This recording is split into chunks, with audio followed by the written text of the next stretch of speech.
그 두 번째 당내 갈등을 살짝 짧게만 좀 짚고 넘어가 볼게요. 두 번째는 뭐냐면 그 친한계 의원들의 행보입니다. 자, 첫 번째는 김문수 후보에게 윤 전 대통령 부부와 절연해라. 경선 과정에서 단일화 약속했던 거 사과하라고 요구했던 거 첫 번째. 그리고 두 번째는 국민의힘 부산시당에서 부산 선거대책위 1차 회의가 있었는데 현역 의원 13명이 불참했습니다. 이 부분 어떻게 봐야 하죠? 전형적인 분탕이죠. 제가 좀 말씀을 세게 드릴게요. 왜냐하면 쓴소리, 직언 자꾸 이런 식으로 포장을 하는데 포장질을 하는 거죠.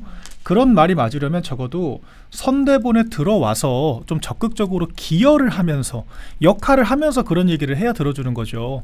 그러니까 자기네들 경선 떨어졌다라고 지금 전부 다 들어 누워버리고 그냥 뒤에서 뒷짐지고 훈계하듯이 그렇게 메시지만 내는 게 대단히 무책임하지 않습니까? 어쨌거나 경선이라는 게 누가 당선되더라도 이 당의 총의를 모으기 위해서 일련의 절차를 거치는 건데 네. 막말로 한동훈 전 대표가 1등 했다가 피해본 것도 아니잖아요.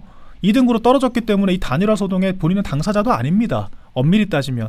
그런데 이런 상황에서 마치 그 양비론을 펼치면서 나만 정상이고 선거 지면은 내가 어떻게 하나 보자 전당대회 출마하겠다는 식으로 벌써 냄새만 풍기면서 저렇게 조경태 같은 사람들은 우리 당 맞나 싶을 정도의 메시지를 던지는 게 대단히 부적절하죠. 그리고 당원들께서 열심히 고생하고 헌신하는 사람들이 그런 이야기를 이따금 하면 정말 직원이라고 듣겠지만 저렇게 그냥 맨 남 논평하듯이 남 탓만 하는 사람들이 하는 얘기를 우리가 직원이라고 하나요? 그건 그냥 전형적인 분탕이고요.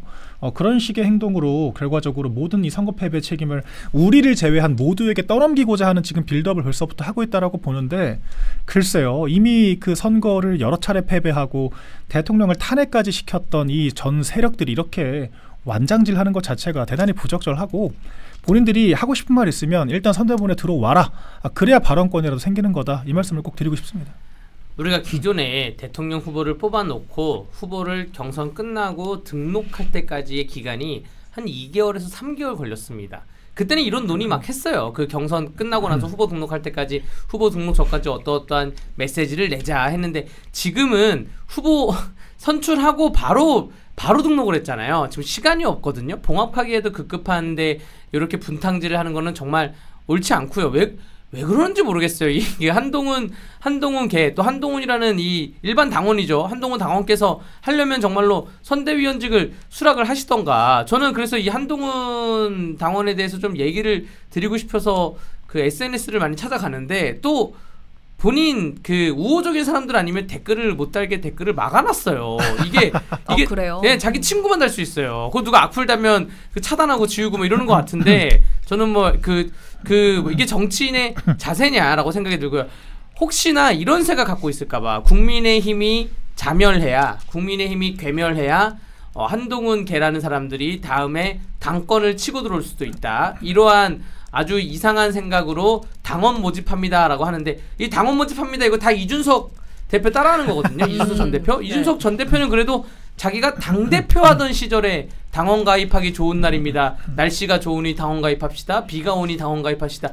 자기가 당대표 하던 시절에 당원 가입을 늘린 건데 한동훈 전 대표 본인 당대표 할 때는 당에 공고히 하는 거를 하나도 하지 않고 나서 지금 당에서 선대위원장직 준다고 했는데도 그것도 고사하면서 밖에서 이렇게 키보드로 두들기고 있는 게 정말 나쁜 사람이라고 생각이 들어요. 예. 다시는 기회를 주어서는 안 됩니다. 그러니까 진짜 먼 눈에는 뭐만 보인다는 말이 딱 맞죠. 자기네들 눈에 뵈는 것이 당권밖에 없으니까 자꾸 남들한테 당권파다 이런 식의 프레임을 씌우는 건데 막말로 현 지도부는 선거 지면 다 내려와야 됩니다.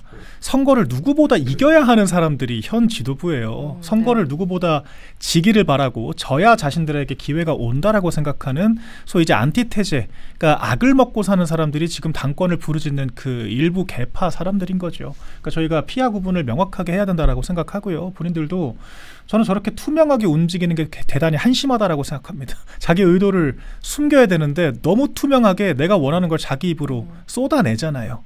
그러니까 그런 것들에 대해서 당원들이 다 판단을 하고 계시다. 그 부분을 명심해야 될 것 같습니다. 이분 이제 보통 정치인들은 SNS에 글을 하루에 하나 정도 올립니다. 그거 한 이틀에 하나 정도 올려요. 한동훈 이분이 지난 주말 사이에 하루에 막 7개를 올렸더라고요. 신났더라고요. 네. 그 내용도 다 비슷한 내용으로 자기가 쓴 글을 자기가 공유해서 올리던가 그런 걸 보면서 정말 아유 정말 답답합니다. 그리고 네. 제가 이런 말씀까지 좀 안 드리려고 그랬는데 한동훈 이 전 대표가 너무 자기의 지금 입지 파악을 못하는 것 같아요. 그러니까 선거를 져도 자신은 안전하다 혹은 더 큰 뭔가 당의 지분을 차지할 것이다라고 착각을 하고 있는데 우리 정권에 민정수석이 없었습니다. 민정수석이 사실 정권 바뀌면 제일 먼저 감옥 가는 자리거든요. 그래서 오히려 민정수석이 있어야 대통령을 견제를 해요. 본인이 책임을 져야 되기 때문에. 근데 우리는 민정수석 역할을 누가 대신했죠? 저희 법률비서관과 법무부 장관이 둘이 대신했습니다. 네. 사실상 우리 정권 초기에 모든 인사와 사정 국면에 대해서 주도를 했어요. 자기가 검찰이라서 남들 수사만 해봤지 받아본 적이 없어서 현실 인식이 없는 것 같은데 지금 정권 바뀌면 제일 위험한 사람이 한동훈이에요. 그러니까 이렇게까지 철이 없을 수가 있나 싶고 이 자기 객관화와 주제 파악을 해야 되는데 지금 당권이 문제가 아니라 나라가 뒤집힐 수도 있다 선거 치면 저는 이걸 좀 생각을 해야 될 것 같아요. 너무 사람이 근시안적이고 그 자기 현실 인식이 안 되는 것 같다. 네, 그런 말씀 드립니다.